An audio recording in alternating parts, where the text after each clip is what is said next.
خالد بن ولید رضی الله تعالی عنہ دا یو لوی صحابي او د بهادري او شجاعت دا ډېر مشهور دی. کله چې خالد بن ولید وویل کله چې الله پاک ما سره د خیر معامله او خیر اراده وکړه، زما په زړه کې د اسلام د راوړو جذبه پیدا کړه. دی اول مسلمان او د رسول الله صلی الله علیه وسلم چې څومره خلاف جنګونه پای کې د کافرو په ملګرتیا کې د نبي صلی الله علیه وسلم خلاف شریک شو. خدای وایي چې کله به د جنګ نه واپس راتلم کنه نو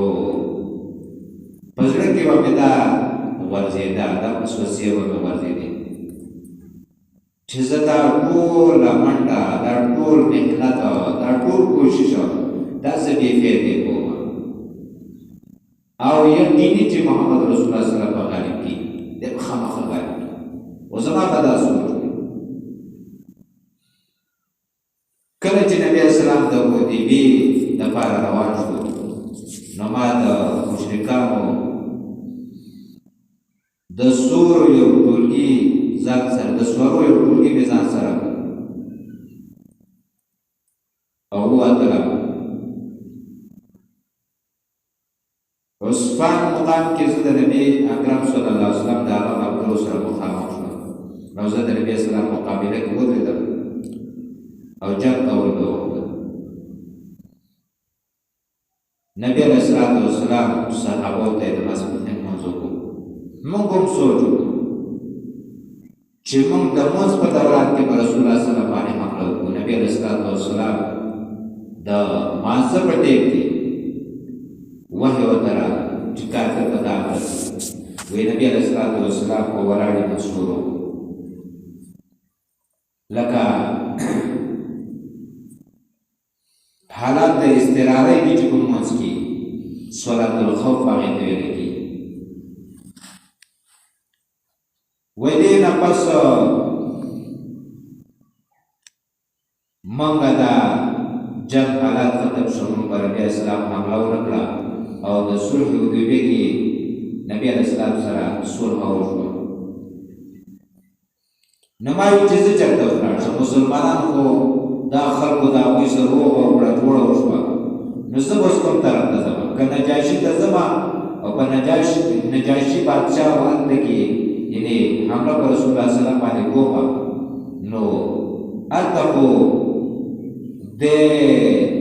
یعنې نبي اسلام امن وغوښتی هلته خو زه سر شم بیا. نو په دې سوچ فکر کې وم نبي علیه السلام د قضاګرۍ دپاره مکې ته تشریف راوړ. وایي زما یو ورور ولید ابن ولید دا د نبي علیه السلام سره ویلې چې مکې ته راغی نو زما تاګه شو خو زه پټ شوی وم، زه پټ شوی وم. نو بیا د هغې نه وروسته وي نبي علیه السلام د مکې نه عمره وکړه واپس لاړ. نبي علیه السلام یې زما په باره کې تپوس وکړو چې خالد چېرته دی؟ ما ورته وویل چې پته نه لګي چې چېرته دی. او نبي علیه السلام راته وویل چې د خالد بن ولید په شان باندې تر اوسه پورې لا یعنې اسلام کې نه دی داخل شوی، پکار دی د اسلام راوړی. د دې نه وروسته وایي زما د ورور خط ماته میلاو شو. زما په زړه کې دا راغله چې زه د مدینې منورې ته لاړم او هجرت مې وکړو.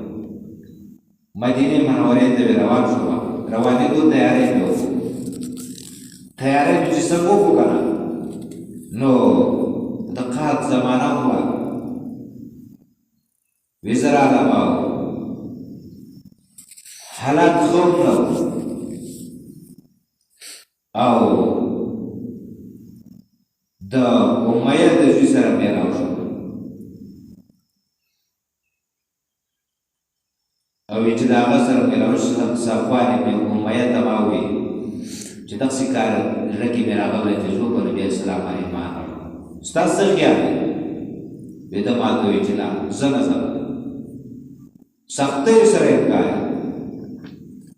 وی د هغې نه وروستو زه روان شوم نوې چې لارې کې لاړمه اکرمه ابن ابي جهل سره مې ملاقات نو هغه ما ته دقه شانې جواب راکړو لکه څنګه چې صفوان ابن امیه راته جواب راکړ زه په نبي اسلام ایمان راوړم د دې نه مخکې روان شوم اوس عثمان ابن طلحه سره مې ملاقات وشو چې دقسې زړه کې مې راغلی و څنګه ایمان راوړو که نه راوړو هغه وی و عمره و خالد ابن ولیده زما زړه کې همدا راغلي دي چې لاړ شو په نبي اسلام باندې ایمان راوړو ځکه غلبه هسې هم دده ده ایمان یاره ایمان ډېر راکړه عثمان ابن طلحه رضی الله عنه ته باید درازه زم روان یم او دواړه به لاړ شو مسلمانان به شو ایمان به راوړو وی د قصه مې وشوه وی چې روان شو نو یو ځای ته وی مونږ ورسېدو دواړه یو ځای شو دلته زما ورور خبر شو چې فرج مقام ته چې مونږ ورسېدو نو دواړو په خپل مابین کې مونږ میلو شو او فیصله مونږ وکړه انتظار مو لږ کولو چې اوس وړاندې څنګه لاړ شو سبا د پیشمني وکړو نو دغه مقام ته چې ورسېدو نو عمرو بن العاص رضی الله تعالی عنه زموږ سره میلاو شو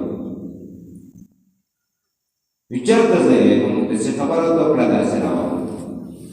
وی زما ورور ما پسې راغی وی چې رسول الله سلام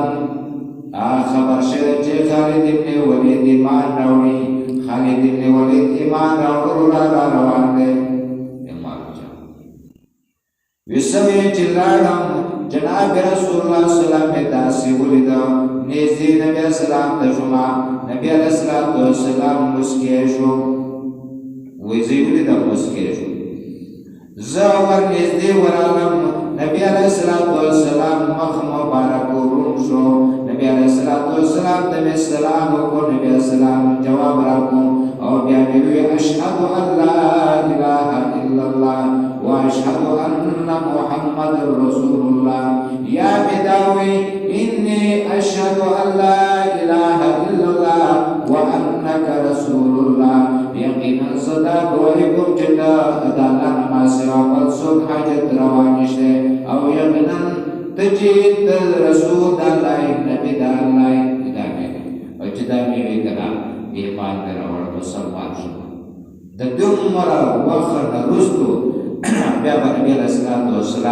په ملګرتیا کې د مخالفو کارګرو سره جنګ یعنې جنګونه به مې کول او دا به په وړاندې باندې به سپا یعنې دین مسله به مې خلکو ته بیا رسوله ځکه د نبي علیه السلام بیا مې نبي اسلام ته ویل د الله نبي زما لپاره دعا غواړم زه ستا مخالف ډېرو جنګونو کې شریک شوی نبي علیه السلام راته ویل خالده اسلام راوړلو سره ټول ګناهونه معاف کړي خالده ټول ګناهونه دې معاف شوي دي او دا دعا به نبي علیه السلام راته بیا کوله چې خالد باندې الله دې په خالد باندې رحم وکړي الله دې په خالد باندې رحم وکړي په الله قسم په ډېرو مشکلاتو کارونه کې نبي علیه السلام یعنې د خپل صحابو کې هېڅوک زما برابر نه دی کړی ما به د نبي اسلام سره دومره ملګرتیا کوله دا د خالد بن ولید په مختصر حالاتو الله دې موږ کې دغه شانې جذبات د اسلام پیدا کړي الله دې څومره کافر یې د ایمان راوړلو